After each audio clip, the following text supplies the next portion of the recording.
तर आजपासून आपल्याला काय स्टार्ट करायचे C++. ठीक आहे. असं रिक्वायरमेंट नाही की तुम्ही C शिकण्यासाठी किंवा C++ शिकण्यासाठी तुम्हाला C आधी आली पाहिजे, अशी गोष्ट नाही. आपण अशा वेळेने शिकणार आहे की कोणी आता सुरुवात जरी केली असेल त्यांनी पहिल्यांदी तरी त्याला पण समजेल. आलं ना. खूप सारे लॉजिकल प्रोग्राम आपण डिस्कस करणार आहे, 50 ते 60 लॉजिकल प्रोग्राम डिस्कस करणार आहे. त्यानंतर ज्या OOPच्या कॉन्सेप्ट आहे, क्लासेस ऑब्जेक्ट झालं, त्या गोष्टी तुम्हाला शिकवणार आहे. नंतर इनहेरिटन्स, पॉलिमॉर्फिझम, इनकॅप्सुलेशन, नंतर तुमचं ऑपरेटर ओव्हरलोडिंग असेल, व्हर्च्युअल फंक्शन असतील, अशा काही गोष्टी की जे C++ मध्ये आपले येतच, नॉर्मल कॉलेजच्या सिलेबसमध्ये पण येतात. आणि तुम्ही जर बेसिकपासून जर सुरुवात करायचं असेल तर तुमचं OOP जो पार्ट आहे हा पोर्शनसुद्धा तिथंच तुमचं चांगल्या प्रकारे कवर होईल. आलं ना. तर आपल्याला एक एक करत सगळ्या गोष्टी शिकायच्या आणि जवळपास 2 महिने आपल्याला पूर्ण लागतील प्रॉपर जर C++ जर शिकलं. ठीक आहे. तर सगळ्यात पहिलं तुम्ही एक गोष्ट लक्षात ठेवा की आपल्याला आता करायचं काय, तर C++ ही डायरेक्ट मी त्या गोष्टीवर जाण्यापेक्षा आधी आपण बेसिकपासून स्टार्ट करू, जे आपण पहिल्या लेक्चरमध्ये पण घेतलं होतं C लँग्वेजच्या. ठीक आहे. की तुम्हाला असं विचारलं की तुम्ही लँग्वेज का शिकताय, हा प्रश्न तुम्हाला पडला पाहिजे ना. की तुम्ही आता एखादी प्रोग्रामिंग लँग्वेज शिकायला सुरुवात केली पण नंतर नेमकी त्याचा पर्पज काय हे तुम्हाला माहीत पाहिजे ना. की समजा तुम्ही नुसतं म्हणून शिकायचं म्हणून शिकताय तर याला काही अर्थ नाही. आलं ना. जसं की तुम्ही इंग्लिश का शिकलं, कारण आजकाल इंग्लिश बोलणं हे कंपल्सरी आहे. आलं. इंग्लिशमध्ये कम्युनिकेशन करणं गरजेचं आहे. किंवा वर्ल्ड लेवलला, ग्लोबल लेवलला जी लँग्वेज चालते ती आपल्याला आली पाहिजे जर आपल्याला चांगलं पुढं जाऊन जास्त प्रगती जर करायची असेल तर. ठीक आहे. सेम आता जर मला एखादा टास्क परफॉर्म करून घ्यायचा आहे, जसं की आपण मी तुम्हाला समजावतो आहे गोष्ट, तुम्हाला मराठी भाषेमध्ये ती गोष्ट समजते, बरोबर आहे. आता ही गोष्ट तुम्हाला समजते आणि तुम्ही शिकता का बरं, की तुम्हाला एखादं लॉजिकल गोष्ट डेव्हलप करायची किंवा तुमची C++ ही काही प्रोजेक्ट्समध्ये यूज होणार आहे किंवा C++चा यूज करून तुम्ही काहीतरी बनवणार आहे, त्यासाठी तुम्ही ही गोष्ट शिकताय. आलं. किंवा तुमची बेसिक स्ट्रॉंग करायची असेल किंवा तुम्हाला प्रोग्रामिंग म्हणजे काय राहतं ते ॲक्च्युअल समजण्यासाठी तुम्ही ही लँग्वेज शिकत असाल, बरोबर. पण ॲट द एंड आपल्याला काय करायचं आहे की जे कम्प्युटर आहे त्याच्याकडून एक स्पेसिफिक टास्क आपल्याला परफॉर्म करून घ्यायचा आहे की ज्यामध्ये आपला ह्युमनचा टाईम जात होता स्पेसिफिक गोष्टी करण्यासाठी. ह्युमनचं कॅल्क्युलेशन जसं तुम्ही बघितलं असाल की जुन्या काळामध्ये जेव्हा कॅल्क्युलेटर नव्हतं तेव्हा किराणा दुकानदारसुद्धा त्याचं कॅल्क्युलेशन करायला तसा त्यांचा स्पीड खूप राहायचा, पण तरी पण एरर येण्याचे चान्सेस जास्त राहायचे, ह्युमन एरर जास्त यायचे चान्सेस राहायचे. पण तेच तुम्ही जर एखाद्या मशीनकडून करून घेतलं, जसं त्यांच्याकडे कॅल्क्युलेटर आलं तर कॅल्क्युलेटर आल्यानंतर तुमची कॅल्क्युलेशन ही चांगली व्हायला लागली. पण तरी पण काय झालं की माणूस तरी पण काहीतरी लिहिताना गडबड करूनच देतो, बरोबर आहे की नाही. एखादी गोष्ट जास्त लावून देतो ना, एखादी गोष्ट कमी लिहून देतो, तर याच्यामध्ये काहीतरी लॉस त्यांचा पण होत होता. मग आता आपल्याला काय करायचं आहे की आपल्याला एखादं सॉफ्टवेअर बनवायचं, समजा काय करायचं सॉफ्टवेअर करायचं म्हणजे की जिथे एररच नको यायला. जे पण काम आहे ना आपल्याला फक्त ॲड करत चालायचे, जे पण काही काम करणार आहे तो मशीनच करणार आहे. आल्या ना. दिवसभरात दुकानामध्ये किती गोष्टी येत आहे, किती गोष्टी विकल्या जात आहे, किती गोष्टी त्याच्या करंटली खूप जास्त विकत आहे, बरोबर. या गोष्टींचं त्याला आहे ना आता काहीतरी बिलिंग सॉफ्टवेअर आपल्याला बनवून द्यायचं आहे, बरोबर आहे. किंवा काहीतरी फायनान्स बेस आपल्याला बनवून द्यायचं आणि तो जे पण करेल ना ते कम्प्युटरवर करेल. कशावर करेल? कम्प्युटरवर करेल. याच्यामुळं काय झालं की त्याचं जे एरर येत होत्या ना ते एरर काय झाले, कमी झाले. आणि मेन म्हणजे ह्युमन एफर्ट काय झालं, कमी झालं. आणि त्या दुकानदारावर कायम कोणाला तरी बसूनच राहावं लागायचं, बरोबर आहे की नाही. याच्यावर पण लक्ष आपल्याला, जसं की एखादा व्यक्ती तिथे काम करतोय त्याच्यावर पण विश्वास नाही ठेवता येणार. काय सांगतो तो वस्तू विकून दिली आणि नंतर काय गडबड केली हिशोबामध्ये ते पण समजणार नाही. पण इथं कसं असतं की तुम्ही एखादी गोष्ट जर पाठवताय, एखादी गोष्ट जर विकताय, तर ती गोष्ट विकत असताना आपल्याकडे सगळं कॅल्क्युलेशन राहतं की आपण स्कॅन करतो आधी, बघा ती मशीन स्कॅन करतं, मग सगळे डेली रेकॉर्ड्स कोणते प्रोडक्ट कधी गेले काय गेले मालक स्वतः येऊन त्या सगळ्या गोष्टीचं कॅल्क्युलेशन हे करू शकतो आणि बिल हे जनरेट करू शकतो, बघू शकतो की कोणत्या टायमिंगला काय झालं काय नाही. आता इथं जर ह्युमन नसता तर किती टाईम लागला असतं, बरोबर आहे की नाही. आता हेच काम आपल्याला कोणाकडून करून घ्यायचं आहे, या मशीन किंवा कम्प्युटरकडं करून घ्यायचं आहे. या गोष्टी जर आपल्याला बनवायच्या आहे, असे सॉफ्टवेअर आपल्याला जर बनवायचे, अशा गोष्टी ॲटोमॅटिक जे ह्युमन करत होतं ते कम्प्युटरकडून आपल्याला करून घ्यायचं आहे, तर आपल्याला इथं काय करावं लागतं, प्रोग्रामिंग लँग्वेज ही शिकावी लागते. का?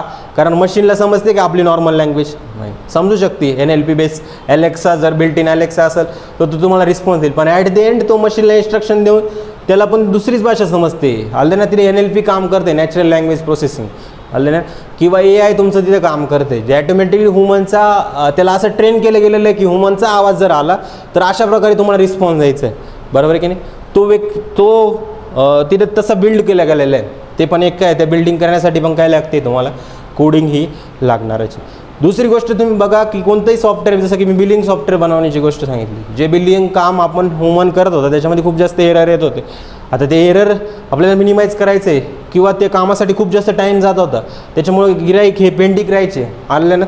त्याच्यामुळे ते जर काम अजून कमी करायचं असेल तर आपल्याला तिथं पण काय, एखादं सॉफ्टवेअर बिल्ड करायचं, तिथं पण काय एका आपल्याला एक सॉफ्टवेअर बनवायचं म्हणजे काय, एखाद्या डेव्हलपर प्रोग्रामरची गरज पडणार आहे. तर ते डेव्हलपर प्रोग्रामरला त्याचं नॉलेज पाहिजे की कारण का की तो ते बिल्ड करू शकेल, बरोबर आहे की नाही. दुसरं अजून तुम्ही म्हणू शकता की जे नॉर्मल कॅल्क्युलेशन आहे, जिथं जर सॉफ्टवेअर जर आले तर आपला खूप सारा टाईम हा काय होतो, कमी होतो. तर या सगळ्या गोष्टींसाठी आपल्याला काय प्रोग्रामिंग लँग्वेज शिकण्याची गरज आहे. म्हणजे मला मशीनकडून एखादा टास्क मला परफॉर्म करून घ्यायचा आहे, तर त्याला त्याच्याच भाषेमध्ये समजावं लागणार आहे. ती भाषा म्हणजे कोणती लँग्वेज असणार आहे तुमची, प्रोग्रामिंग लँग्वेज. कोणती प्रोग्रामिंग लँग्वेज असणार. तर तुम्हाला सगळ्यात पहिले विचारलं झालं की why we need a programming language. तर ही सगळे पॉईंट तुम्हाला मेन्शन करता आले पाहिजे की सगळी गोष्ट म्हणजे की जे ह्युमन जे टास्क आहे ते जर आपल्याला रिड्यूस करून मशीनकडून ते टास्क परफॉर्म करून घ्यायचे असेल तर आपल्याला कशाची गरज आहे, प्रोग्रामिंग लँग्वेजची गरज आहे.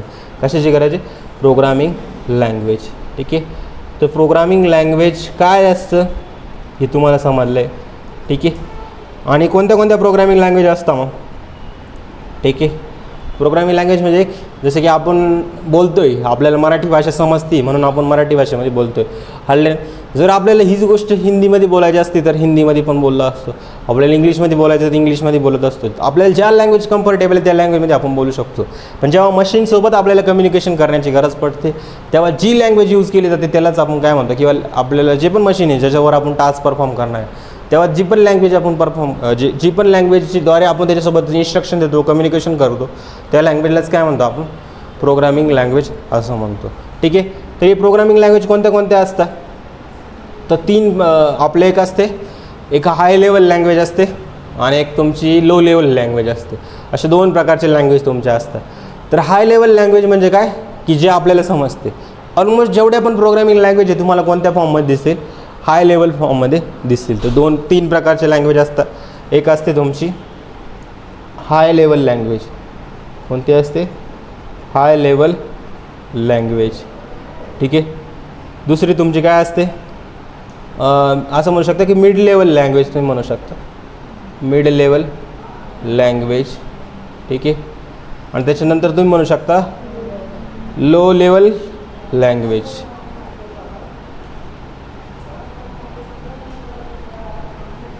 तर हाय लेवल लँग्वेज म्हणजे की सिम्पल इंग्लिश फॉर्ममध्ये ज्याला ह्युमन काय करू शकतो, रीड करू शकतो.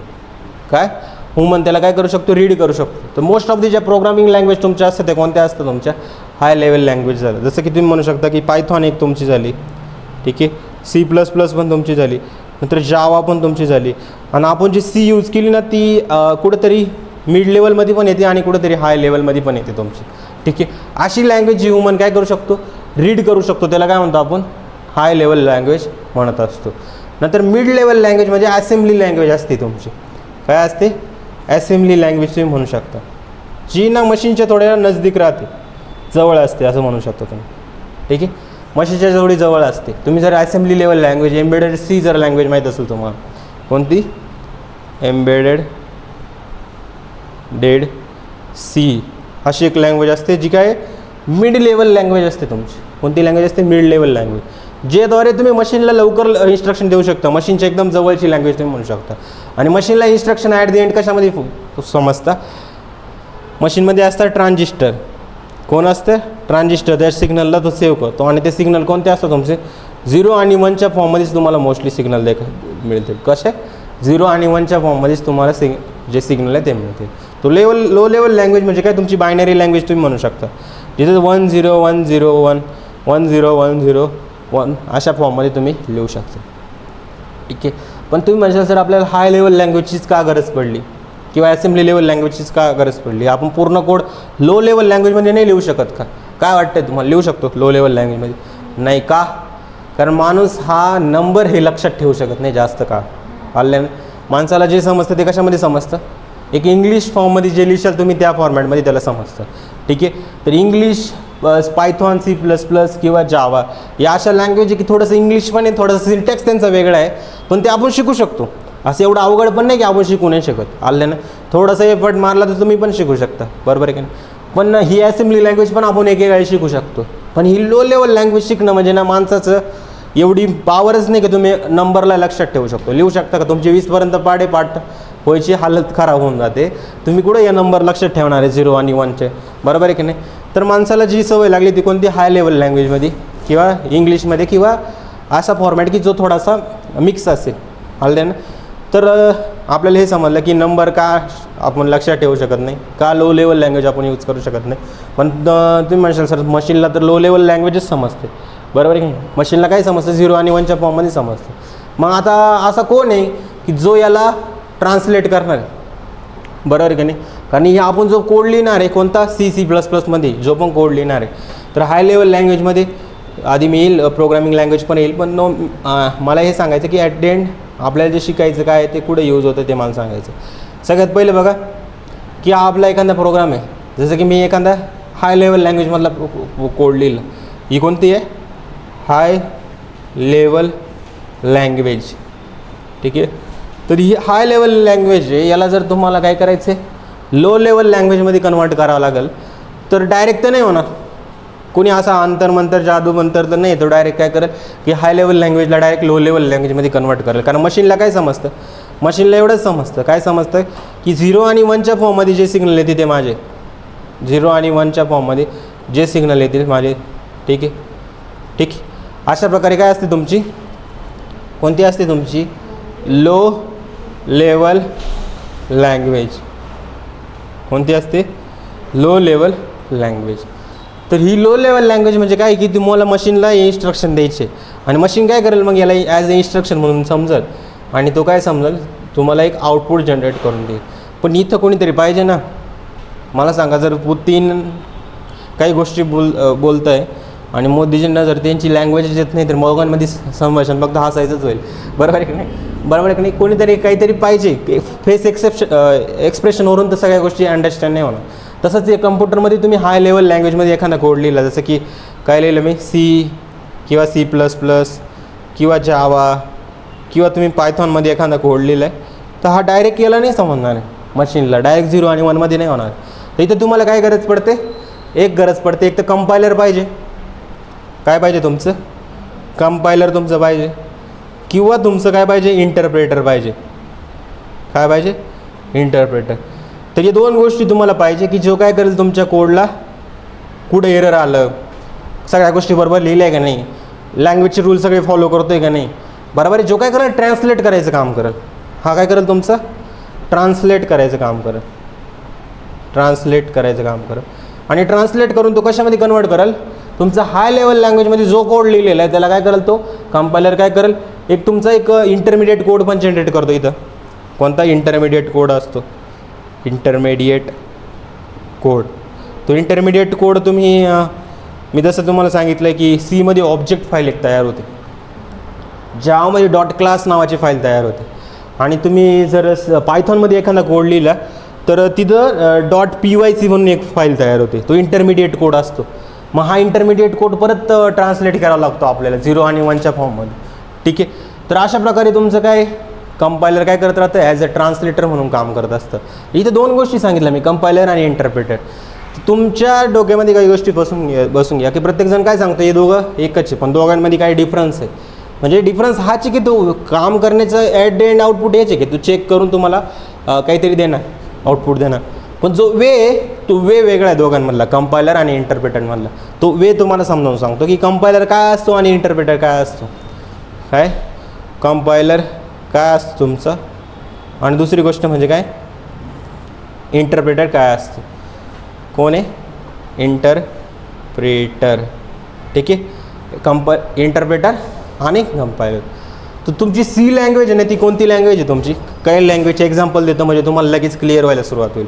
तुमची C लँग्वेज आहे ती कोणती लँग्वेज आहे, कंपायलर बेस आहे. C++ आहे तुमची कोणची लँग्वेज आहे, कंपायलर बेस आहे. पायथॉन जी लँग्वेज आहे ती कोणती लँग्वेज आहे तुमची, इंटरप्रेटर बेस आहे. आणि जावा जी लँग्वेज आहे ना, हे दोन्ही पण आहे, कंपायलर बेस पण आहे आणि इंटरप्रेटर बेस पण आहे, ठीक आहे. ही गोष्ट लक्षात ठेवा, तुम्हाला पुढं कामात येईल. तर तुमची कंपायलर बेस लँग्वेज म्हणजे काय असते, बरोबर आहे. कंपायलर बेस म्हणजे की तुम्ही असं समजू शकता की कंपायलर काम कसं करतो हे समजून घ्या आधी.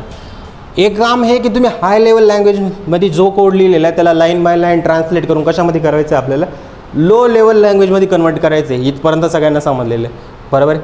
पण आता दोघांचं काम कसं आहे बघा, हे 2 एक्झाम्पल देऊन सांगतो मी. एक कंपायलर तुम्ही मानू शकता की तुमची मम्मी, समजा मम्मी काय करते की ॲट द एंड तुम्हाला दिवसभरामध्ये एखादं टास्क दिलं, एखादं काम करायला लावलं आणि तुम्ही काय किती काम केलं की 1 काम केलं, 2 काम केलं, 3 काम केलं, 4 काम केलं, 5, 6 आणि 7 आणि ॲट द एंड तुम्हाला काय आहे की सगळे कामं तुम्ही केले आणि या कामामध्ये असं नाही की तुम्ही सगळं काम परफेक्ट केलं, काहीतरी चुका तुमच्याकडून होणार, ठीक आहे. तर काहीतरी चुका झाल्या ना तुम्हाला, समजा तुम्ही इथं चूक केली किंवा इथं चूक केली, तुमची मम्मी कधीच सांगणार नाही तुम्हाला की अरे हा इथं चुकलं. ती काय सांगाल की अरे कर तुला जसं जमतं आहे तसं कर. आणि मग तुम्हाला लास्टला काय सांगाल की दिवसभरामध्ये तुम्ही 2 गोष्टी चुकीच्या केल्या हो का, कुठं 2 गोष्टी, सगळं आउटपुट बघितल्यानंतर मम्मी काय सांगाल तुम्हाला, या 2 ठिकाणी तुम्ही चुका केलेल्या आहे, बरोबर. या 2 ठिकाणी चुका केल्या म्हणजे ते काम कोणाचं आहे चेक करायचं. कंपायलर म्हणजे कोणी, तुमची आई तुम्ही म्हणू शकता, तुम्हाला ॲट द एंड सांगते. पण त्याच ठिकाणी जर पप्पा जर तुमचे असले, तुम्ही एक काम केलं आणि इथं तुम्ही बरोबर केलं तर ठीक आहे, अरे वा.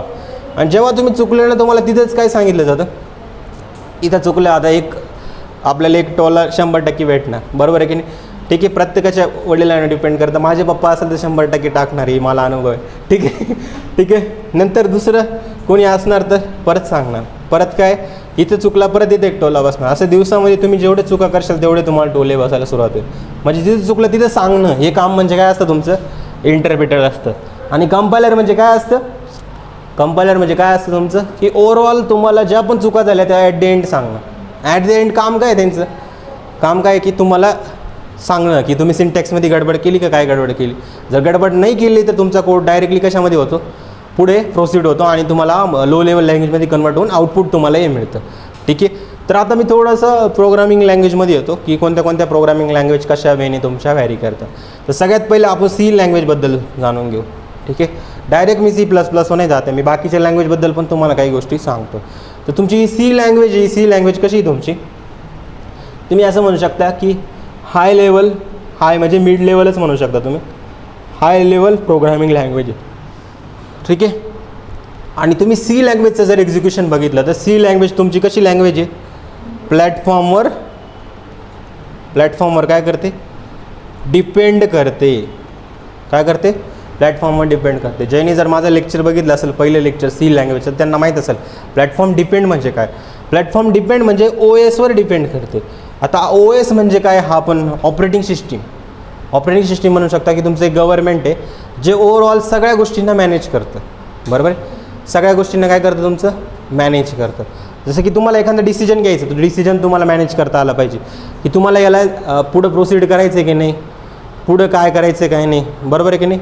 या गोष्टी आपल्याला इथं करायच्या आहे, ठीक आहे. तर ऑपरेटिंग सिस्टीम तुम्ही हे समजू शकता कोणत्या कोणत्या ऑपरेटिंग सिस्टीम असतात तुमच्या. एक असते विंडोज, नंतर तुमची कोणती असते लिनक्स एक असते, नंतर तुमची कोणती असते मॅक OS असते, ठीक आहे. या 3 ऑपरेटिंग सिस्टीम तुमच्या असतात, बरोबर आहे. आता ही सी लँग्वेज आहे तुमची काय होती, प्लॅटफॉर्मवर डिपेंड करायची. का डिपेंड करायची कोणी सांगू शकतं तुमच्यापैकी, तुमची काहीतरी गडबड चालू होती, तुम्ही दोघींनीच सांगा काय राहतं प्लॅटफॉर्म डिपेंडंट म्हणजे काय सांगा, मी तुम्हाला शिकवलेलं आहे. प्लॅटफॉर्मवर डिपेंड करतं म्हणजे काय करतं, किंवा इंडिपेंडंट म्हणजे काय.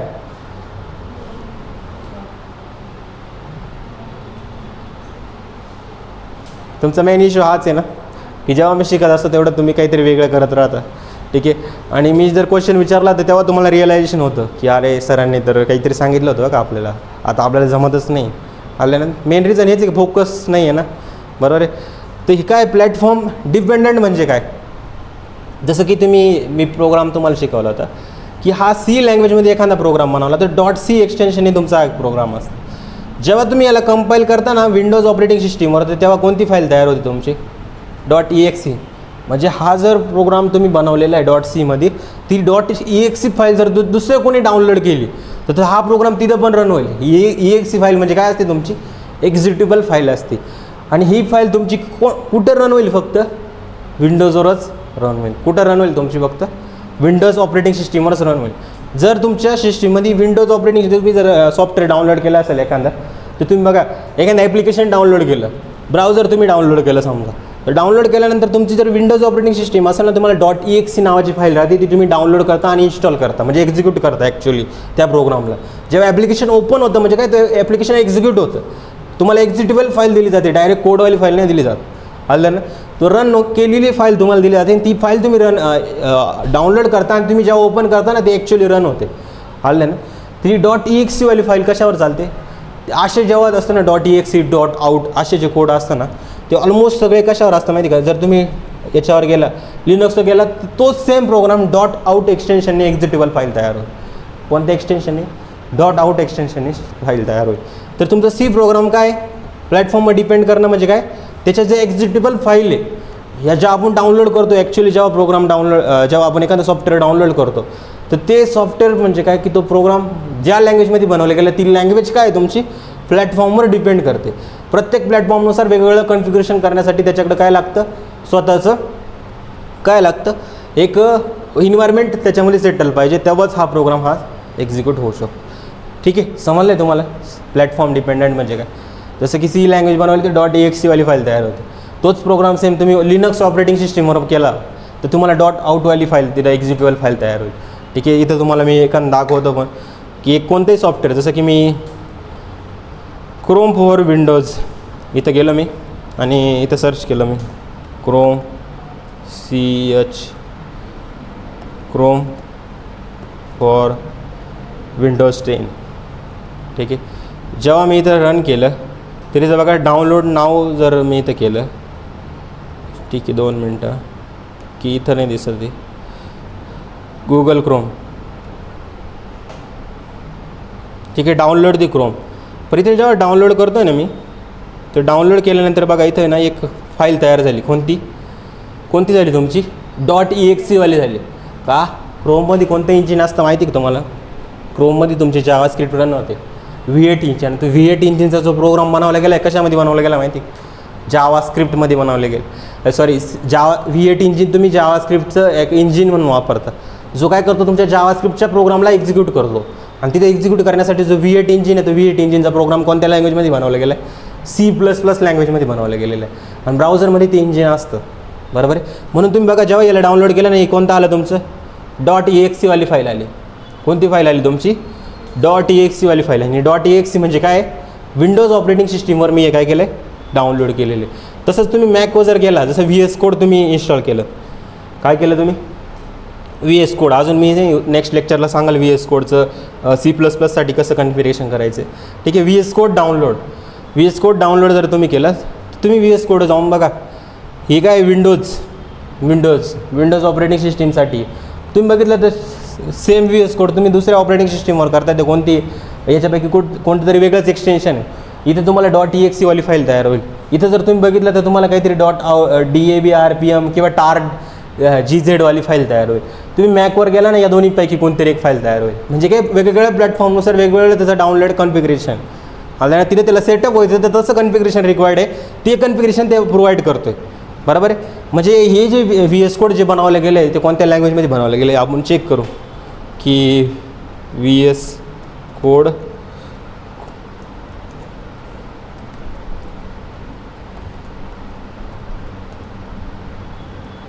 आता एका लँग्वेजमध्ये नाही म्हणाल, तुम्हाला सांगतो VS कोड सगळ्या लँग्वेजला सपोर्ट करते. पण तुम्ही याचा AI ओव्हरव्ह्यू बघितला तर खूप साऱ्या गोष्टी तुम्हाला इथे दिसतील. पण आपल्याला हे नको आहे की सेटअपवालेच मोस्टली मिळतील, असा क्वेश्चन कधी कोणाला पडला पण नसेल. ठीक आहे, विचारला पण नाही. तुम्ही पण करू शकता, काय करू शकता की ChatGPT वगैरे जर तुम्ही केलं तर तुम्हाला तो सांगेल की VS कोड कोणत्या लँग्वेजमध्ये बनवलं गेलेलं आहे. तर पूर्ण डॉक्युमेंटेशन तुम्हाला मिळून जाईल इथं की VS कोडचं डॉक्युमेंटेशन तुम्हाला कसं यूज करायचं, काय यूज करायचं. ठीक आहे, ते कोणी असं प्रोव्हाइड नाही करणार मोस्टली, आलं ना. पण मायक्रोसॉफ्टचं प्रोडक्ट आहे, मोस्ट ऑफ दी तुम्हाला जावा आणि C++मध्येच बनलेलं राहत आहे. ठीक आहे, तर हा क्वेश्चन आहे, तुम्हाला नक्की याच्यावर डिस्कशन करा, कारण एवढं तर डीपमध्ये कोणी लक्षात ठेवत नाही. ठीक आहे, तसं मला पण माहीत नाही कोणत्या लँग्वेजमध्ये बनवलं गेलं आहे, आपण फक्त यूज करतो ना त्या गोष्टी, पूर्ण डिटेलमध्ये कोणी समजत नाही बस. ठीक आहे, प्लॅटफॉर्म डिपेंडंट काय समजलं, मग समजलं सगळ्यांना, तुम्ही समजलं का प्लॅटफॉर्म डिपेंडंट काय. ठीक आहे, आता C++ पण आहे तशीच लँग्वेज आहे. आता ही .exe .outमध्ये कन्वर्ट करायचं काम कोणी केलं, कंपायलर बेस्ड लँग्वेज ही कोणती लँग्वेज आहे? सी लँग्वेज कंपायलर बेस्ड तुमची लँग्वेज आहे. कोणती लँग्वेज आहे? Compiler based language. मी सगळ्या लँग्वेजमधला डिफरन्स तुम्हाला सांगतो आहे, तर प्लीज तुमचे मोबाईल बाजूला ठेवा. ठीक आहे. कंपायलर बेस्ड लँग्वेज आहे. कोणतं लँग्वेज आहे? Compiler base. तर कंपायलर बेस म्हणजे काय की मी काय सांगितलं की तो काय करतो, कंपायलर कसं काम करतं म्हणजे मम्मीचं एक्झाम्पल दिलं होतं मी. काय करतं, टोटल चुका तुम्हाला ॲट द एंड सांगितले जातं. ठीक आहे. कंपायलर बेस्ड लँग्वेज असते तुमची. ठीक आहे. नेक्स्ट तुम्ही बघितलं तर याच्यामध्ये अजून तुम्ही बघितलं याचा सिम्पल सिंटॅक्स मी लिहून दाखवतो की सी लँग्वेजचा ॲक्च्युअल सिंटॅक्स कसा चालतो. सिंटॅक्स म्हणजे काय की तुमचे रूल असतात काहीतरी. प्रत्येक लँग्वेजचे काय असतं, रूल असतं. जसं की सी लँग्वेजमध्ये मला एखादा हॅलो वर्ल्ड प्रिंट करायचं आहे, तर हॅलो वर्ल्ड प्रिंट करण्यासाठी मी काय करतो, इथं बघा की सिम्पल एक गोष्ट मी लिहितो इथं, हॅशटॅग इन्क्लूड stdio.h मला इथं लिहावं लागतं. काय लिहावं लागतं? stdio.h मला लिहावं लागतं. stdio.h म्हणजे काय, तुमची हेडर फाईल असते. काय असते? हेडर फाईल तुमची असते. ही हेडर फाईल लिहिल्यानंतर तुम्ही काय करता, इथं इंट मेन म्हणून लिहिता. काय लिहिता? इंट मेन म्हणून लिहिता. आणि इथं काय असतं तुमचं, रिटर्न 0. आणि इथं काय असतं तुमचं, प्रिंटएफ हॅलो वर्ल्ड. काय असतं?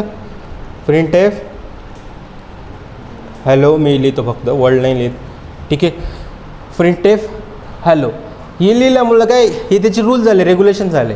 अशा प्रकारे काय तुम्हाला एवढ्या गोष्टी लिहावं लागतं. हा हे रूल झाले, सिंटॅक्स झाला हा. तुम्हाला सिम्पल लाईन जरी प्रिंट करायची तर काय प्रिंटएफ फंक्शन यूज करावं लागतं आणि हॅलो आपल्याला. आणि हा प्रोग्राम जर तुम्हाला कंपाईल करायचा असेल तर तुम्हाला कंपायलर इन्स्टॉल करावं लागतं तुमच्या सिस्टीममध्ये. आता हे कोणतं इन्स्टॉल करणार आहे, GCC MinGW कंपायलर, ही पुढच्या लेक्चरमध्ये तुम्हाला इन्स्टॉलेशन सांगणार.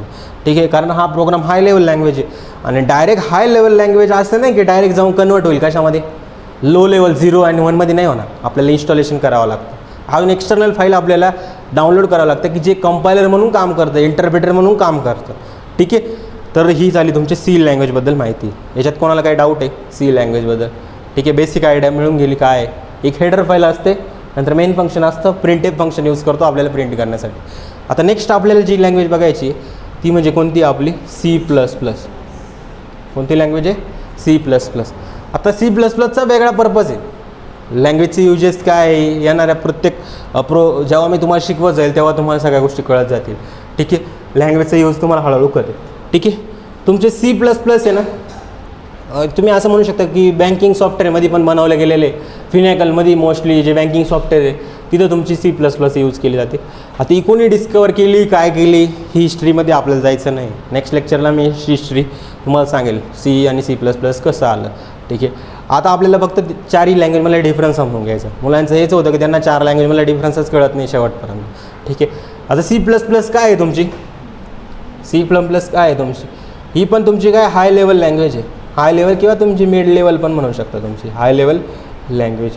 आणि ही पण तुमची काय करते रे, C++ काही नाही, फक्त सी विथ क्लासेस म्हणून एक बेल लॅबमध्ये तुमचं आहे ना, डॅनिस रिची यांनी जी सी लँग्वेज डिस्कवर केली त्यामध्ये OOPचा कन्सेप्ट नव्हता, object oriented programming. Real world programming C लँग्वेजमध्ये इम्प्लिमेंट करण्यासाठी खूप लाईन ऑफ कोड लिहावं लागायचं. मग ते काय बोलले की आपण क्लासेस आणि ऑब्जेक्टची कन्सेप्ट आलो. मग क्लासेस आणि ऑब्जेक्टची कन्सेप्ट आली तर ब्रॅच काहीतरी नाव आहे ज्यांचं C++ ज्यांनी डिस्कवर केली. तुम्ही गुगलला जाऊन सर्च करू शकता. तर त्यांनी काय केलं, सी विथ क्लासेस म्हणून एक लँग्वेजचं नाव दिलं.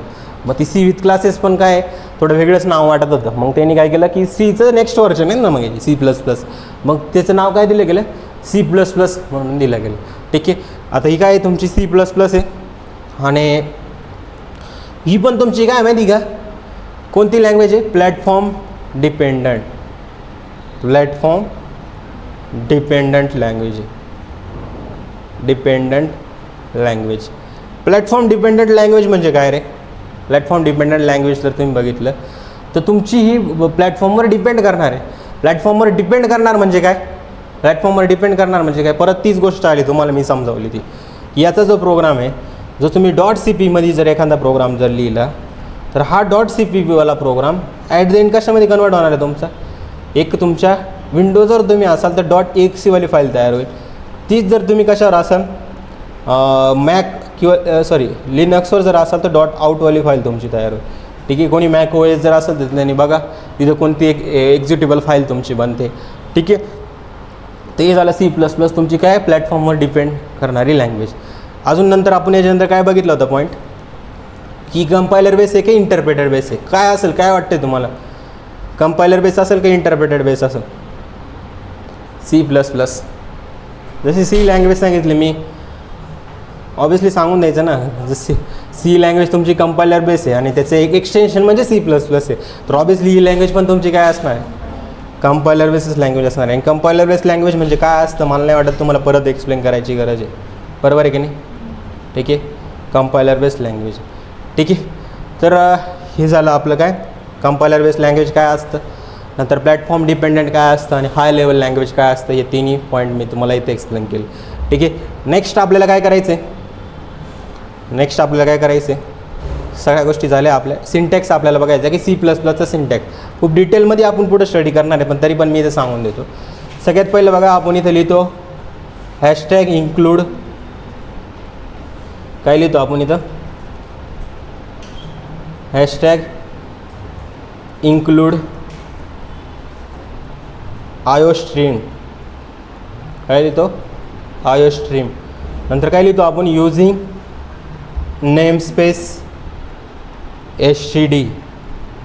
हे आपण लिहितो, काय लिहितो, युझिंग नेमस्पेस std आणि IOStream. ही पण तुमची काय एक हेडर फाईलच आहे, आणि युझिंग नेमस्पेस std. आता याचं डिटेलमध्ये एक्सप्लेनेशन आपण पुढच्या खूप साऱ्या येणाऱ्या लेक्चरमध्ये बघणार. ठीक आहे, इथं काय करावं लागतं आपल्याला, इंट मेन, काय मेन फंक्शन. आणि जसं आपल्याला तिकडं प्रिंटअप होतं ना, इथं फक्त काय येणार आहे माहिती का, सी आउट तुमचं येणार आहे. काय सी आउट आहे. आता std का लिहिलं, ही IOStream फाईल काय लिहिली मी तुम्हाला जेव्हा पहिला प्रोग्राम शिकल तेव्हा तुम्हाला समजेल ती गोष्ट. ठीक आहे, सी आउट म्हणजे काय, तुम्हाला आउटपुट काही प्रिंट करायचं, जसं की हॅलो मी इथं लिहिलं, काय लिहिलं, हॅलो लिहिलं. ते एंडेल का यूज केला, एंडेल म्हणजे काय असतो, न्यू लाईन काय असते, इथं समजेल की सी आउटच्या आधी मी std कोलन का नाही लिहिलं. हे मी तुम्हाला जेव्हा नेक्स्ट लेक्चर पूर्ण प्रॉपर आपलं C++ जेव्हा स्टार्ट होईल तेव्हा तुम्हाला ही गोष्ट समजेल. ठीक आहे, ही पण तुमची काय सिंटॅक्समध्ये जर बघितलं तुम्ही तर ऑलमोस्ट सी सारखाच सिंटॅक्स तुम्हाला दिसेल. बघा सीमध्ये मी एक प्रोग्राम बनवलेला आहे, सेम तुम्ही बघा C++मध्ये पण काय आहे तुमचा असाच प्रोग्राम तुम्हाला दिसेल. काही डिफरन्स वाटतोय का तुम्हाला, फक्त इथं काय हेडर फाईल बदलल्या आणि इथं काय तुमचं प्रिंटअप होतं, इथं काय झालं तुमचं फक्त सी आउट तुमचं होऊन गेलं. याच्यात कोणाला काही डाऊट आहे, अशी गोष्ट काही समजली नाही, प्रोग्राम नाही समजणार, बाकी गोष्टी समजल्या आहे, पण जे मी पॉईंटवरती मांडले ते समजले. हे याचा सिंटॅक्स झाला, सिंटॅक्स म्हणजे त्याचे रूल झाले. ठीक आहे, रूल म्हणजे ग्रामर झालं. ग्रामर जसं बाकीच्या लँग्वेजमध्ये असतं आपलं हिंदी इंग्लिशमध्ये, तसे इथं पण काही रूल्स लिहिले गेलेले. ठीक आहे, पुढं तुमचं येतं जावा. पुढं तुमचं कोणतं येतं, जावा की पायथन घेऊ, पायथन सांगू. ठीक आहे, आधी पायथन सांगतो, तुमचा पायथॉनमध्ये जास्त इंटरेस्ट आहे. ठीक आहे, तर पायथॉन लँग्वेज काय आहे तुम्हाला हे मी सांगतो. पायथॉन तुमची काय high level object oriented programming language आहे. आणि तुमची ही पण कोणती आहे, high level object oriented programming language आहे. पण ही जी आहे ना, ही ऑब्जेक्ट ओरिएंटेड प्रोग्रामिंग लँग्वेज नाही आहे, सी लँग्वेज. ही कोणती आहे, प्रोसिजर ओरिएंटेड प्रोग्रामिंग लँग्वेज. आता जेव्हा मी OOP शिकवल त्याच्या आधीचं लेक्चर तुमचं असेल की कोणती लँग्वेज प्रोसिजर ओरिएंटेड आहे, कोणती ऑब्जेक्ट ओरिएंटेड आहे, काय फ्लो पूर्ण फॉलो केला ती तुम्हाला तिथं मी सांगेल. ठीक आहे, हे ऑब्जेक्ट ओरिएंटेड काय असतं, प्रोसिजर ओरिएंटेड काय असतं तुम्हाला पुढे समजेल. ती फंक्शन बेस जास्त काम चालू होतं म्हणजे इथं. आणि इथं काय झालं, युजर डिफाईन डेटा टाईप बनायला लागले म्हणजे क्लास. ठीक आहे, स्ट्रक्चर मी शिकवलं होतं तुम्हाला युजर डिफाईन डेटा टाईपसाठी, त्याचंच पुढचं एक्सटेन्शन तुमचं काय क्लास आहे. ठीक आहे, तुम्हाला समजेल सगळ्या गोष्टी. High level object oriented programming language तुम्ही जनरल पर्पज सिस्टीममध्ये खूप जास्त यूज करता. मोस्ट ऑफ दी तुमचं डेटा सायन्स, डेटा ॲनालिटिक्स किंवा AI बेसमध्ये सगळ्यात जास्त यूज करण्यात जाणारी लँग्वेज कोणती तुमची, पायथॉन ही लँग्वेज आहे. ठीक आहे, आणि ही पायथॉन तुमची कशी आहे, इंटरप्रेटेड बेस लँग्वेज आहे. आणि दुसरं तुम्ही असं म्हणू शकता की प्लॅटफॉर्म काय आहे तुमची, इंडिपेंडंट आहे. प्लॅटफॉर्म काय तुमची इंडिपेंडंट आहे. प्लॅटफॉर्म इंडिपेंडंट राहण्याचं कारण असं आहे की ते PVM नावाचं एक मशीन असतं, पायथॉन व्हर्च्युअल मशीन. काय असतं, पायथॉन व्हर्च्युअल मशीन. ही प्रत्येक सिस्टीमनुसार त्याचं वेगळं कन्फिगरेशन करतं, पूर्ण मेमरीचा ॲक्सेस न घेता स्वतःचं एक सेटअप पूर्ण करतं. आता जसं C++ डायरेक्ट रॅमसोबत खेळत असतात, मेमरीसोबत खेळत असतात, तशी ही नाही आहे. ही तुमचं काय व्हर्च्युअल एक एन्व्हायरमेंट क्रिएट करते. PVM काय करतो, एक तुमच्या इंटरमिडिएट कोडला मग तो मशीन लेवल लँग्वेजमध्ये कन्वर्ट होतो. म्हणजे कसं तुम्हाला मी सांगतो, एखादा जर पायथॉनचा प्रोग्राम लिहिलेला आहे तुम्ही, कसला प्रोग्राम आहे तुमचा, हा पायथॉनचा प्रोग्राम आहे, .py एक्सटेन्शन आहे, तर हा कन्वर्ट होऊन आहे ना पहिला बाईट कोड फॉर्ममध्ये कन्वर्ट होतो. आणि हे कन्वर्ट करायचं काम कोण करतं तुमचं, जे तुम्ही इन्स्टॉलेशन करता, पायथॉन इन्स्टॉल करता, तो आधी काय करतो, .pyc म्हणून एक .pyc का काही आहे आपला, हा तुमचा काय बाईट कोड असतो. हा बाईट कोड असा असतो की तो तुम्हाला पण नाही समजणार, मला पण नाही समजणार. हे समजेल कोणाला, जे तुम्ही ते PVM जे तुम्ही इन्स्टॉल करत असताना तुम्हाला एक व्हर्च्युअल सेटअप तुमचं तयार होऊन जाईल. कोणता पायथॉनचा प्रोग्राम आला ना त्याला एक्झिक्यूट करण्यासाठी तुम्ही एक व्हर्च्युअल एन्व्हायरमेंट तयार करता, ते असेल तुमचं पायथॉन व्हर्च्युअल मशीन. कोणतं असेल, पायथॉन व्हर्च्युअल मशीन. इथे कोण असेल तुमचा PVM. हा PVM काय करेल, तुमच्या बाईट कोडला कशामध्ये कन्वर्ट करेल, तुमच्या जो बाईट कोड आहे, बाईट कोड म्हणजे इंटरमिडिएट कोड आहे, जो आपल्याला नाही समजणार, मशीनला पण नाही समजणार, तो समजेल कोणाला, फक्त या PVMला. आणि हा PVM काय करतो, पायथॉनच्या कोडला रन टाईम एन्व्हायरमेंट क्रिएट करतो. रन टाईम एन्व्हायरमेंट म्हणजे की रनेबल फॉर्ममध्ये रन करण्याचं काम. तर हा काय करतो माहिती का, याला परत 0 आणि 1च्या फॉर्ममध्ये कन्वर्ट करतो. 0 1 1 0 1 0 1 0 1 0 0 1 काहीतरी इन्स्ट्रक्शन सिग्नलच्या फॉर्ममध्ये कन्वर्ट होता. आणि ट्रान्झिस्टर त्याला समजतं, इथं कोण असतं ट्रान्झिस्टर, आणि तुम्हाला एक आउटपुट हे मिळतं. काय मिळतं तुम्हाला, एक आउटपुट हे मिळतं. ठीक आहे. तर अशा प्रकारे तुमचा पायथॉनचा कोड हा एक्झिक्यूट करत होतो. आणि या बाईट कोडमुळे काय झालं, ही बाईट कोडची फाईल आहे ना, तुम्ही कशावर पण चालू शकता. ही PVM तुमचं प्लॅटफॉर्म डिपेंडंट राहतं.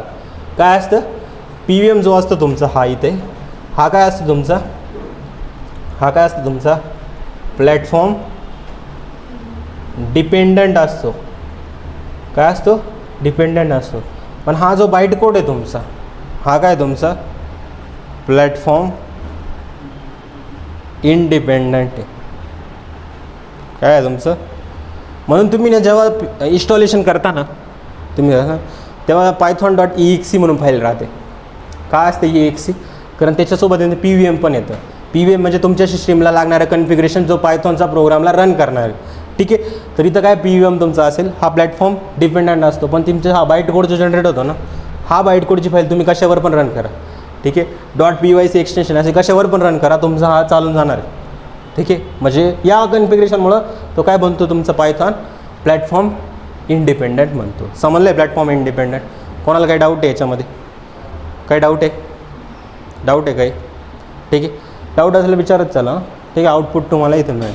ठीक आहे. अजून आपण याच्यामध्ये काय बघणार आहे, सिंटॅक्स बघणार आहे. सिंटॅक्स तुम्ही बघा, दुसरं काहीच नाही. रन कसं करतो माहिती का, हा बघतो, प्रिंट हॅलो, संपलं काम.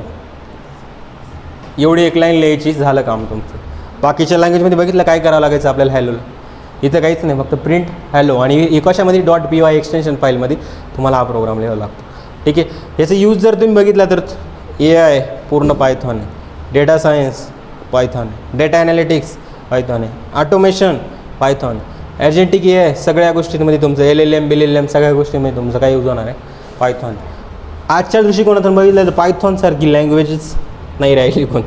पायथॉनने खूप जास्त पुढं प्रोग्रेस करून घेतली.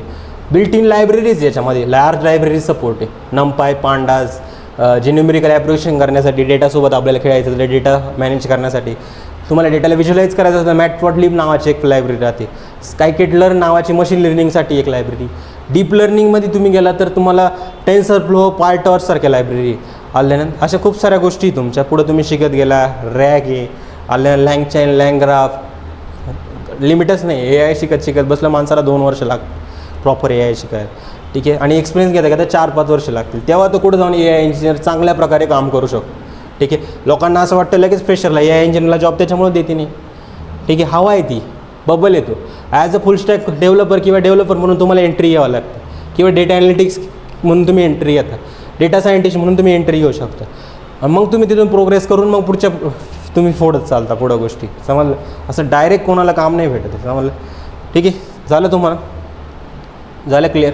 जावाचं सांगू का नको, मग तरी सांगून देतो जावा काय आहे तुमची. जावा तुम्ही बघा, जावा पण जे बँकिंग ॲप्लिकेशन आहे डेव्हलपमेंटमध्ये सगळ्यात सिक्युअर जर कोणते गोष्ट तुमची असेल तर सगळ्यात भारी कोणती आहे, तुमची जावा आहे. आणि जावा पण तुमची काय आहे, एक high level object oriented programming language. कोणती आहे? High level object oriented programming language. आणि जावाचं जर बघितलं ना तुम्ही, ही पण तुमची काय आहे? प्लॅटफॉर्म इंडिपेंडंट आहे.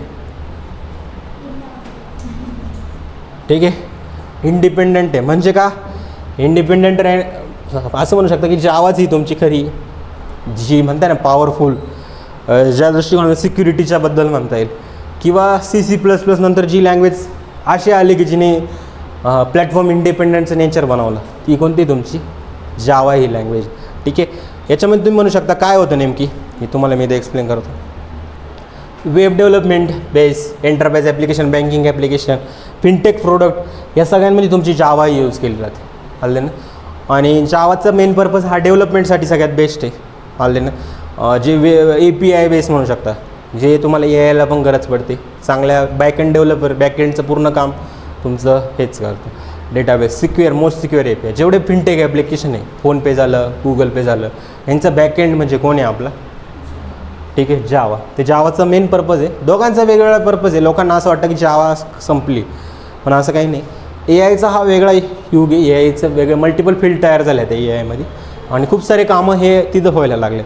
जावा डेव्हलपमेंटमध्येच राहते. अजून खूप काही त्यांनी प्रोग्रेस जर केली तर येणाऱ्या काही काळामध्ये असं होऊ शकतं की पायथॉनला टॅकल करून जावा जाऊ शकते. कारण जावा काही एक मोठा पॉवरफुल हे की ते म्हणजे प्लॅटफॉर्म इंडिपेंडंट आणि सिक्युअर लँग्वेज सगळ्यात जास्त जावा आहे. ठीक आहे, तर असं आता मन नका बदलू तुमचं की जावा शिकायचं. ठीक आहे, हल्ले तुम्हाला जे पटेल ते थोडंसं ॲनालिसिस करत जायचं कोणताही निर्णय घेण्याच्या आधी. जसं मुलं विचारतं मला कोणती लँग्वेज शिकू, C शिकू का C++ शिकू की जावा शिकू की पायथॉन शिकू. कधी पण कोणती लँग्वेज शिकत असताना स्वतःला एकदा ॲनालिसिस करायचं. मेन म्हणजे त्या लँग्वेजबद्दल रिसर्च करा. आणि मला नाही वाटत आजकाल रिसर्च करण्यासाठी कोणाला काही सांगायची गरज आहे. तो स्वतः जाऊन बघू शकतो की माझ्यासाठी काय परफेक्ट आहे. बरोबर आहे की नाही? तो स्वतः ChatGPT, जेमिनी आहे, दिवसभर तर त्याच्यासोबतच बोलू शकता तुम्ही. काही झालं की त्याला विचारता. त्याच्यापेक्षा हे पण विचारून घ्या की माझ्यासाठी काय परफेक्ट आहे. मला माझं असंच नॉलेज आहे. आणि प्रत्येकाला प्रत्येकाची लेवल माहीत राहते. त्याला खरंच मॅथमॅटिक्स येते का? खरंच तो मॅथमॅटिक्स आता शिकला तर त्याला AIमध्ये खरंच तो प्रोग्रेस करू शकतो का? डेव्हलपमेंटमध्ये खरी इंटरेस्ट आहे का तुम्हाला? कोडिंगमध्ये खरंच तुम्हाला गोष्टी, आम्ही डिग्री घेतली पण आम्हाला काय माहीत नाही, किंवा येणाऱ्या 6 महिन्यामध्ये मी या गोष्टी शिकून पुढं जाऊ शकतो का? हा क्वेश्चन तुम्ही विचारा. आणि विचारायचं काय, तुम्ही असं नाही की मलाच विचारलं पाहिजे. तुम्ही AI सोबत कम्युनिकेशन करा. नेमकी या गोष्टीमध्ये काय आहे, मला जावा फुल स्टॅक करायचं तर तो काय देणार आहे मला? बरोबर आहे की नाही? जर मला समजा पायथॉन फुल स्टॅक करायचं तर त्याच्यामध्ये कोणत्या कोणत्या गोष्टी येणार आहे? जर मला एवढं नॉलेज आहे, मी 0पासून स्टार्ट केलं तर मला किती टाईम लागेल? तो टाईमसुद्धा सांगेल तुम्हाला. आणि त्याचा टाईम आणि मी सांगितलेला टाईम ऑलमोस्ट परफेक्ट राहील. त्याच्यात काही बदल नाही राहणार. ठीक आहे, ठीक, बरोबर आहे की नाही? ठीक आहे, समजलं. प्लॅटफॉर्म इंडिपेंडंट म्हणजे काय? सिक्युअर. ठीक आहे, आता तुम्ही म्हणू शकता की ॲक्च्युअल प्लॅटफॉर्म इंडिपेंडंट म्हणजे काय, की तुमचा जावाचा जो कोड आहे हा तुम्ही .java फाईल अशी एक्सटेन्शन फाईल असते तुमची. ठीक आहे, जावाचा जो कोड आहे तुमचा कन्वर्ट होऊन कशामध्ये होतो? तुमचा डॉट क्लासमध्ये तुमची फाईल कन्वर्ट होते. कशामध्ये होते? डॉट क्लासमध्ये. आणि डॉट क्लास म्हणजे काय तुमचा? हा पण काय असतो? तुमचा बाईट कोड असतो. आणि हा बाईट कोड असा आहे की तुम्ही कोणत्या पण ऑपरेटिंग सिस्टमवर जाऊन रन करा, तिथे जाऊन तो रन होणार. पण ही डॉट क्लास हेच फीचर आहे की ज्याच्यामुळे ही क्लास फाईल आहे की ज्याच्यामुळे काय प्लॅटफॉर्म इंडिपेंडंट जावा बनते. आणि यांना एक्झिक्यूट करण्यासाठी प्रत्येक ऑपरेटिंग सिस्टीममध्ये काय असतं? तुमचा JVM असतो. जसं तिथे PVM आहे तसं तिथं कोण असतं? तुमचा जावा व्हर्च्युअल मशीन. आणि हे जावा व्हर्च्युअल मशीन हे जर प्लॅटफॉर्म काय तुमचं इंडिपेंडंट आहे तर हा तुमचा काय प्लॅटफॉर्म डिपेंडंट असतो. म्हणून जेव्हा तुम्ही जावा इन्स्टॉल करता तर JDK.exe फाईल असते तुमची. का? तुम्ही म्हणशाल सर तुम्ही तर बोलले इंडिपेंडंट आहे, मग JDK इन्स्टॉल करताना .exe वाली फाईल का असते? मेन रिझन हे की त्याच्यामध्ये कन्फिगर करून कोणता येणार आहे? तुमचा JVM राहणार आहे. JVM काय तुमचा? प्लॅटफॉर्म डिपेंडंट तुमचा आहे. ठीक आहे, आणि हे तुमचा ॲक्च्युअली याच्यामध्ये काय मशीन कोडमध्ये कन्वर्ट होतं. मग हा 0 आणि 1 मध्ये, आणि तुम्हाला एक आउटपुट मिळतं. समजलं आता? डॉट बाईट कोड काय असतो कोणाला समजत नाही. समजतो कोण? फक्त हा व्हर्च्युअली त्या मेमरीचा ॲक्सेस घेतो. ठीक आहे, आता व्हर्च्युअल मशीन एक इंजिन तुम्ही म्हणू शकता. आणि दुसरी गोष्ट म्हणजे जावाचा जर कोड बघितला तुम्ही सिंटॅक्स वाईज खूप वेगळा आहे. आता याच्यामध्ये JDK25ने खूप जास्त चेंजेस केले की ज्याच्यामध्ये पब्लिक क्लासचं नाव लिहावं लागतं. जसे की मेन ॲप मी क्लासचं नाव दिलं. इथे एक मेन मेथड असते, पब्लिक स्टॅटिक व्हॉइड मेन म्हणून एक मेथड असते. नंतर याच्यामध्ये काय असते? स्ट्रिंग आर्ग्युमेंट्स म्हणून एक मेथड असते. आता तुम्हाला जावा नाही शिकवते मी, त्याच्यामुळं मी नाही सांगत आता. इथं असतो तुमचं system dot out dot print Ellen.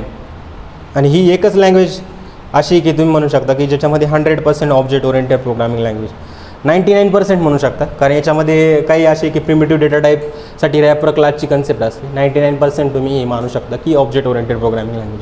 ठीक आहे, समजलं आहे काय?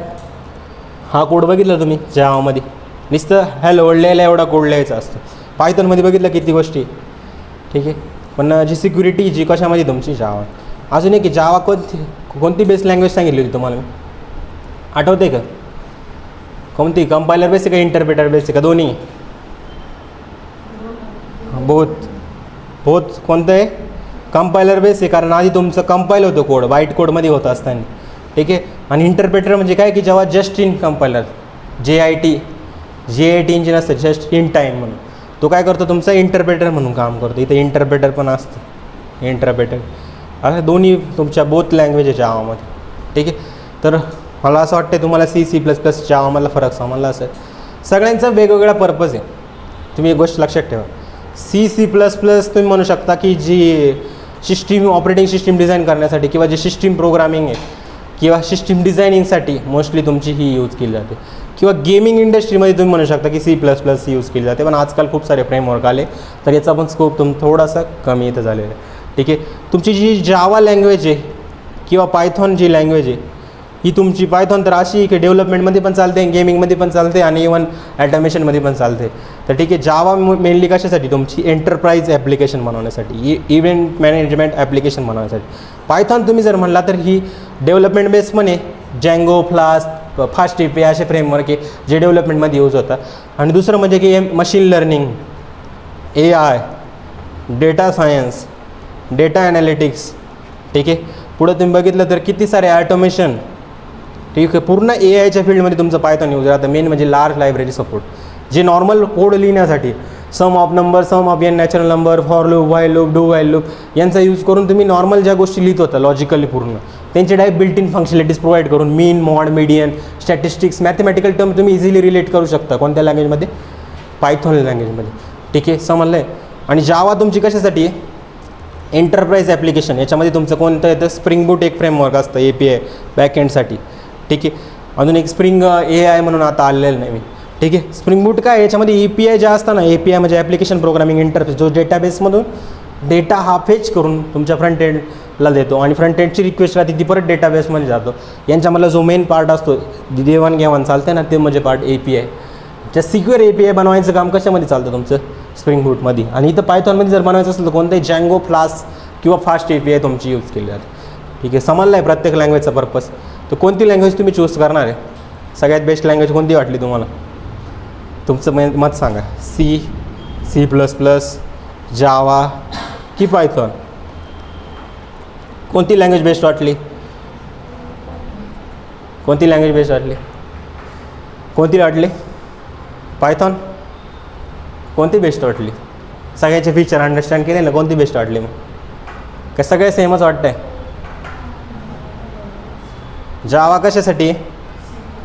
Security, core system, backend, distributed system, जेवढ्या पण आहे तुमच्या डेटाला सिक्युअर, जे AIचं पण एन्व्हायरमेंट ज्याच्यामध्ये तुमचं सिक्युअर राहणार ती जावा लँग्वेज. डिस्ट्रीब्युटेड सिस्टीम, कालच मी त्या सब्जेक्टचा अभ्यास करत होतो, म्हणजे माझा पेपरच होता त्याचा डिस्ट्रीब्युटेड सिस्टीम.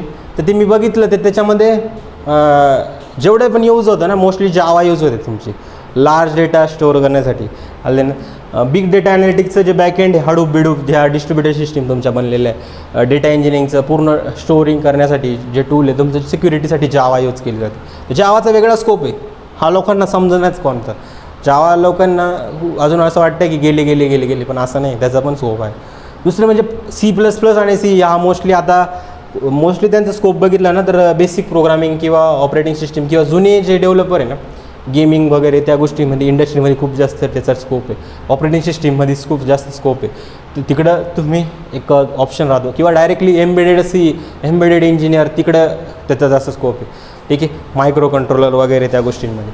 आणि तुमचं पायथॉन आहे ना, AI, ML, data science, data analytics, even डेव्हलपमेंटसुद्धा पण तुमचा हा यूज आहे. तर याच्यामध्ये खूप सारे कामं आहे असं झालं. पण प्रत्येक लँग्वेजचा वेगवेगळा पर्पज आहे, हा तुम्ही लक्षात घ्या. आलं समजलं. याच्यामध्ये तुम्हाला सब फील्ड आत्ता तयार झाले आहे, पण आधी पण होत्या पण एवढ्या नव्हत्या. आता याच्यामध्ये जॉब्स पण अवेलेबल होणार आहे पुढे जाऊन. पायथॉन फुल स्टॅक डेव्हलपर आहे म्हणजे तुम्ही जँगो शिकला, फ्लाश शिकला किंवा फास्ट API शिकला तर तुमचं काम इथं होऊन जातं. ठीक आहे. तर प्रत्येक लँग्वेजचा वेगळा पर्पज आहे. तुम्ही कोणत्याही पण लँग्वेजमध्ये करिअर केलं आणि तुम्ही त्याच्यामध्ये बेस्ट बनण्याचा प्रयत्न केला ना, तुम्हाला नक्कीच त्याच्यामध्ये जॉब मिळेल. ठीक आहे. आता तुम्ही जे पण चूज करशाल ते करा, पण बेसिक लेवलला तुम्हाला ह्या लँग्वेज आधी आल्याच पाहिजे असं मला वाटतं पर्सनली. तुम्ही कोणाचं मग पॉडकास्ट बघा, त्या दिवशीच एक दोन खूप मोठा आहे व्यक्ती कोडिंगमध्येच, त्याचा मी पॉडकास्ट बघत होतो. तिथं पण हेच सांगितलं गेलं की तुमचे बेसिक कुठंच जाणार नाही. C++, डेटा स्ट्रक्चर हे कुठंच जाणार नाही. तुम्ही करिअर निवडताना वेगवेगळ्या गोष्टी चूज करू शकता, पण तुम्हाला बेसिक जोपर्यंत येत नाही तोपर्यंत तुम्ही AIचा पण यूज इफेक्टिव्हली करू शकत नाही.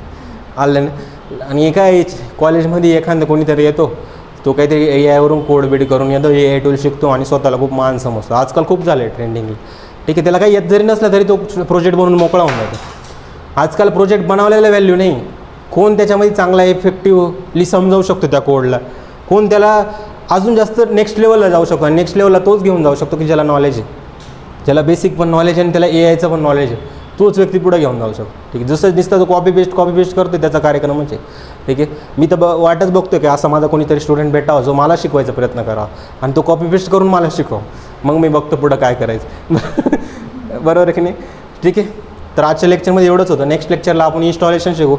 हल्लं ना. आणि दुसरी गोष्ट म्हणजे की पहिला प्रोग्राम आपण Cचा शिकू आणि हिस्ट्री C++ची ॲक्च्युअली हिस्ट्री तुमची स्टार्ट होईल.